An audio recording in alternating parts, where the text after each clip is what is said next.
अच्छा ब्रिगेडियर साहब, दूसरी बात ये है कि बानी पीटीआई के बारे में भी क्या, अगर ये नेक्सस या ये लिंक जो वज़ीर दिफा कह रहे हैं, अगर ये कहीं ना कहीं से इसके ताने बाने मिलते हैं तो फिर बानी पीटीआई को भी फौजी तहवील में लिया जा सकता है? देखें, इसके लिए है बिल्कुल, अगर जो लीड, मुझे तो यही लगता है कि अल्टीमेटली ये जाके सारी चीजें वहीं पर जाके मिलेंगी। Hmm. Then they will have to ask the courts. Hmm. जैसे आपके सामने ये आपके जो पीटीए के 9 मई के इंसिडेंट है, फौज ने बड़ा रिकमेंड कुछ लोगों को किया हुआ है कि जी इनके खिलाफ फौजी ट्रायल होना चाहिए, हम्म। लेकिन सुप्रीम कोर्ट ने उनको स्टे कर दिया हुआ है। हम्म। अब ये डिपेंड करता है कि अगर ये फौज पूरा अपना जो डिटेल्स हैं इंक्वायरी की वो भेजती है कोर्ट में, देखिए इसको हम चाहते हैं कि मिलिट्री कोर्ट में, क्योंकि मिलिट्री को बहुत नुकसान पहुंचाने की कोशिश गई है, मिलिट्री की साख को नुकसान पहुंचाने की कोशिश की गई है, रियासत पाकिस्तान की जो बात है, तो उसके अंदर देन दे कैन रिकमेंड कि we want this accused to be tried under hmm. Pakistan army और पाकिस्तान सीक्रेट एक्ट में। हम्म। हम इनका कोर्ट मार्ट फौजी ट्रायल करना चाहते हैं। फिर आगे कोर्ट की मर्जी है कि वो इजाजत देता है कि नहीं, क्योंकि अभी तक पाकिस्तान सुप्रीम कोर्ट ने कई केसेस नौ भी रिकमेंड हुए हैं कि मैं फौजी ट्रायल करने के लिए, लेकिन वो अभी तक स्टे किए हुए हैं। अब ये डिपेंड करता है कि वो किस तरह इस पर एक्शन लेते हैं, कितना फौज इस पे वो इन्फ्लुएंस करती है कि जी ये प्रूफ है, ये मेरे को डाउट नहीं है, we want speedy trial, we don't want कि 10 साल लटका रहे। तो इट डिपेंड, आगे फिर जाके कोर्ट का फैसला होगा, सुप्रीम कोर्ट ऑफ पाकिस्तान। अच्छा, सबसे पहले तो ब्रिगेडियर साहब, ये जनरल रिटायर्ड फैज़ हमीद और उनके दीगर साथियों को जो हिरासत में लिया गया है, ये गैर मामूली बात है, ये आम बात नहीं है, और ना आम ट्रायल है ना आम कोर्ट मार्शल है।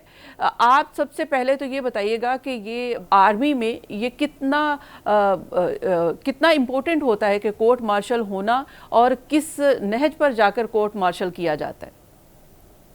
देखें, हालिया बात यह है कि इतने सीनियर ऑफिसर्स को और खास तौर पे इतनी सेंसिटिव अपॉइंटमेंट पर हो, और अगर उनको अरेस्ट किया जाता है, इसका मतलब क्या है? बेसिकली बात तो ये है कि तमाम कोडल फॉर्मेलिटीज हैव बीन कंप्लीटेड, एक इंक्वायरी की हम्म। गई होगी हम्म। और उसमें डिटेल्ड डिफेंस की विटनेसेस, बल्कि इनसे इनकी अपनी स्टेटमेंट ली गई होगी, हम्म। फिर जितनी प्रोसिक्यूशन एविडेंस होगी वो रिकॉर्ड की गई होगी, फिर फाइंडिंग होंगी कि जी हमने फलां फलां चीज़ों में इनको वायलेशन करते हुए पाकिस्तान आर्मी एक्ट के मुर्तकिब पाया है, हम्म। लिहाजा कोर्ट बड़ा स्ट्रांगली स्ट्रिक्ट डिसिप्लिनरी एक्शन के खिलाफ रिकमेंड करती है। हम्म। अब उसके बाद ये करने के बाद जब वो इसमें लिखते हैं कि बहुत स्ट्रिक्ट डिसिप्लिनरी एक्शन है, मीन्स के कोर्ट मार्शल, बिकॉज दे से डिसिप्लिनरी एक्शन हम्म। और सम अदर रिटर्न वार्निंग दे दी जाती हैं, और या फिर एक कोर्ट मार्शल किया जाता है। अच्छा, जैसे और आप ब्रिगेडियर साहब, जब जैसे कि आपने कहा कि ये जब इस तरह की कोई अहम, जाहिर है कि अहम पोस्ट पर रहे हैं, और उनको गिरफ्तारी करने से पहले या हिरासत में लेने से पहले ही बहुत सी इंक्वायरीज कंप्लीट कर ली जाती हैं, और जो एलिगेशन है वो प्रूव हो जाते हैं, और उसके बाद गिरफ्तार किया जाता है। यानी कि एलिगेशन और एविडेंस ऐसे पहले इकट्ठा कर लिए गए हैं, जो कि उनको सजा देने के लिए काफ़ी होंगे, इसीलिए हिरासत में लिया गया है।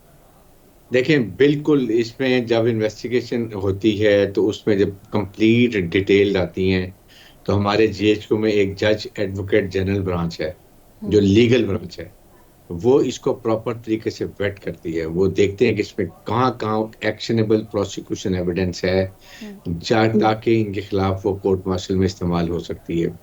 जब सारी चीजें आ जाती हैं तो उसके बाद field general court martial constitute होता है, जिसमें एक 2 स्टार या 3 स्टार प्रेसिडेंट होता है, उसके बाकी मेंबर्स होते हैं, और एक जज एडवोकेट जनरल ब्रांच होती है हमारी, जिसमें लीगल ब्रांच का भी एक ऑफिसर सीनियर होगा हम्म। जो कानूनी प्रचिति के लिए कोर्ट की रहनुमाई करेगा। हम्म। ये करने के बाद कोर्ट मार्शल होता है, और जाहिर है कि जो दूसरा पोर्शन है, एक तो टॉप सिटी की थी और दूसरा ये आ गया कि जो जी, पोलिटिकल अब एक्टिविटीज यही एग्जैक्टली ये जो अभी आईएसपीआर का जो प्रेस रिलीज है, उसके मुताबिक तो ये एक टॉप सिटी वाला मामला ही है, और ये एक करप्शन का केस है।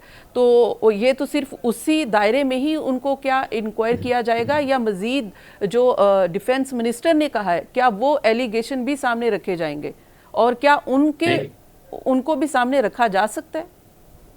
बिल्कुल। आप जब, क्योंकि जब खासतौर पर पोलिटिकल एक्टिविटीज हैं, किसी पार्टी से एफिलिएशन है, उनको गाइड कर रहे हैं, और अगर उसमें ये सीरियस चीज नजर आती है कि आपने फौज के खिलाफ उनको गाइड किया या रियासत के साथ कोई नुकसान पहुंचाने की बात थी, तो उस दैट्स वाई ये सेकंड चार्ज उन पे लगेगा वो यही होगा।